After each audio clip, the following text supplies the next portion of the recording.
Sudah saatnya pemerintah menghentikan izin akomodasi pariwisata berupa hotel dan restoran untuk menghindari persaingan harga. Sebaliknya, pemerintah diminta memperbaiki akses transportasi agar wisatawan nyaman berlibur di Bali. Dengan menjamurnya fasilitas akomodasi di Bali, khususnya di Badung Selatan selama ini, membuat situasi perang tarif yang berpengaruh tidak baik bagi perekonomian. Apalagi beberapa hotel banting harga sangat murah tanpa memikirkan kualitas pariwisata di Bali. Dari data Badan Pusat Statistik Provinsi Bali hingga tahun 2015, tingkat hunian hotel terus menurun.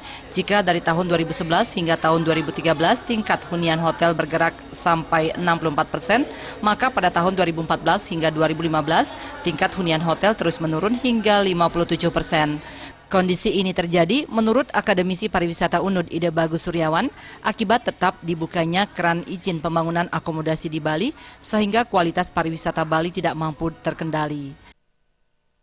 Kami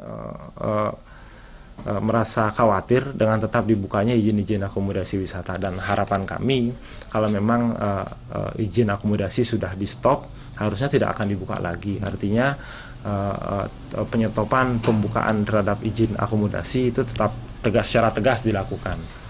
Nah, tapi hal lain yang menjadi concern kita di 2016 adalah mari kita memikirkan kembali bagaimana pariwisata kita. Kembalilah pariwisata kepada budaya Bali.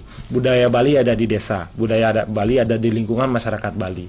Jadi seharusnya wisatawan yang datang ke Bali kita tawarkan bagaimana hidup, bagaimana mengenal budaya Bali yang ada di masyarakat Bali. Ide Bagus Suryawan menambahkan, sudah saatnya Bali mematok tarif mahal untuk pariwisata Bali sehingga wisatawan yang datang semakin berkualitas dan Bali mampu menampilkan pariwisatanya dengan kualitas yang semakin baik pula. Jaya dan Riase.